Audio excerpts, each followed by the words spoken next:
Okay, we have some results. We have many more polls reporting in, and we've seen a shift in the leadership. The numbers should be coming up on your screen any now. There you go. Marin Lowen has taken the lead. Not much of a lead, only a 47 vote split there. 6 out of the 10 polls, that's 4 polls remaining, and approximately 2,324 votes cast. So is this running according to your expectations so far? I think we're, excuse me, a little back to what I think I was expecting, and some of the people I've been talking to were expecting. We're now back into that closer race that that people were prognosticating. There's the word I can never get. And we're down to a 47 vote split at this point. We have half of the regular polls in, another half to come. And it's going to be close. I mean, we're having a repeat of the Ward 5 by-election by the looks of it. I think what we saw in that early lead by Robin Bellamy was your special polls, your senior centers, and your advanced polls. Those are the real hardcore voters, and it looks like he did a really good job of getting that vote out ahead of time. But now we're seeing sort of what people expected coming back to sort of the pack there in the votes. So. Now, you don't often want to bring gender into the race, but if you're looking for a differentiation between the candidates, there's one big one, and that is that Marin is the only female in there. Do you think that's working in her favor? I don't see how it could really hurt. You know, being one female out of 8 candidates, we saw sort of the same dynamics in the Ward 5 by-election. One female candidate out of the pack, 5 or 6. So I don't think it can hurt. But again, you have to have more than just your gender behind you. And I think what Marin has done really effectively is being very articulate. And I think we saw that in her interview, being really up to date on the issues and expressing those in a really good manner to people. Yeah, it's a tight race. We're estimating about 1,400 more votes have yet to be tabulated. So, that 47, that represents maybe 1% of those 1,400 that are about to come in. So it could really go either way at this point. Well, and it'd be interesting actually to get the people in the booth of what polls those were, what neighborhoods have reported. Was it Stonebridge or was it the Willows? I mean, I think that could also tell us sort of where the voting trend's going. Based on age and demographics as well.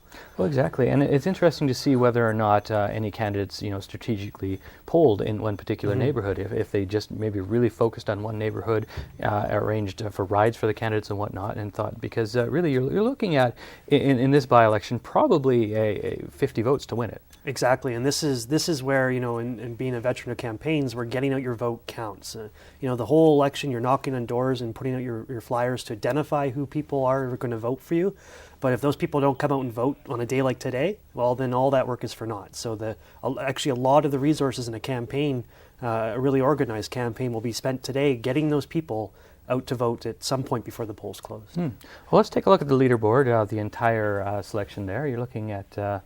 you're really looking at 3 of them running away with this. It looks like some of these other people had an average amount of support back and forth there, but we're looking at a 3-horse race definitely here. Yeah, I'm surprised by the big drop-off after we get through the top 3 candidates. There's a lot of well-spoken and passionate people who are running, but we're not seeing them break, 112 votes is the next closest, and 5%, that's not much.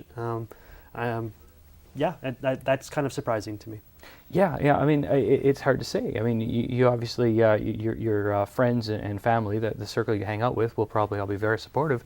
But it's hard to say if your message will reach beyond that. Yeah, and if you're not getting out to that doorstep or getting flyers in people's mailboxes, and that takes money and volunteers, then people aren't gonna vote for you because they're not gonna know who you are when they get to the ballot box.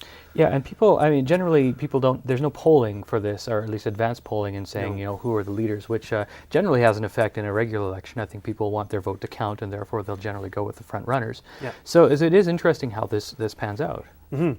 Yeah, and it's even more interesting when you get to a by-election, because it really is a free-for-all without that incumbent in there. And I think I've been preaching enough tonight, but it comes down to getting out and meeting people, and that's the number one thing you have to do over the short by-election period. And I guess have a group of engaged volunteers as well. Exactly. You're nothing without your volunteers. One person can knock on 80 doors in about 2 hours, and that's about it. So you need to have an army of volunteers to get that message out, especially within a short time frame of about a month in a by-election. And also to have a very concise message as well. Yeah, you have to have a message that resonates with people, but also that people can understand. You have to sort of be really focused on what you want to say, and you've got about 30 seconds at the door to get that across, maybe less when it's minus 40. I'm sure that door's closing as soon as you say your name. So, you've got to be very presentable and articulate at that doorstep. And you got to help them catch their cat when their cat slips out. Exactly. Right away, and you got to be very good with that. I'm also interested that maybe this is sort of an old-timey notion, but nobody came up with a slogan, let's say. They'd say, like, I'm candidate X, hard on crime, sort of thing. No one really came up with a defining slogan, let's say. Yeah, you didn't really see any of those kind of catchy things. Maybe that's just a sign of a by-election where you don't have time to do that kind of thing and get that message across. You're just furiously trying to meet people. But yeah, there was really I didn't see any slogans out there. I'm not in the ward myself, so I wasn't exposed to a lot of signs, but I did notice on the old Facebook that several people had changed their face to a Marin Lowen sign. Yeah. Maybe that's just indicative of the people I hang out with, but she was the only one that I really saw represented out there in the wider world. I think she was probably the most engaged online of any of the candidates. Some of them had some really good websites. I mean, I think we see it as well. Bellamy, Bazawi were prominent online with their really flashy websites and easy to access. But definitely you saw candidate Lowen was very present on Facebook, and I saw the same thing. And we saw a few of the candidates tweeting as well, using Twitter as a form of communication. So you saw that filtering in, and really we saw that. I think I saw that from the campaigns that we see at the top of the results so far right now. So. Yeah, definitely. It's very interesting to see how it all shapes up. I mean, out of all these 8 people, their lives are going to be definitely different tomorrow than they were the last few weeks, regardless of the results, whether they win or lose. You yourself, you went through this last time around. What's it like sitting there? Did you go to City Hall? Actually, I left my volunteers at the house we were hoping to have the victory party at. We went, my wife and I sat at home and watched the results in Shaw. And all I remember from that day was how quick those results came in. We were sitting there at about 8:20. And the next thing I knew, the results were in within about 5 minutes, and it was over. And that was after 6 months of knocking on doors.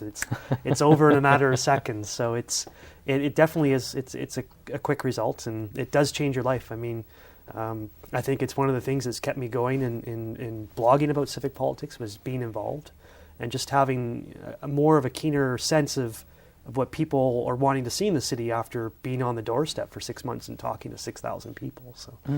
Is there a sense of camaraderie, do you think, between the candidates? Are they, if they met on the street, or if they're indeed rubbing shoulders out in the lobby of City Hall there, are they friendly with each other? I saw a bit of that actually after the debate last week for Ward 7. I mean, and some other campaigns, probably not. You get a little acrimonious in the way things are done, and maybe you don't want to be friendly. But what I saw from the brief exposure I had to some of the candidates last week is that, yeah, there is some friendship there, and it's not really a personal matter.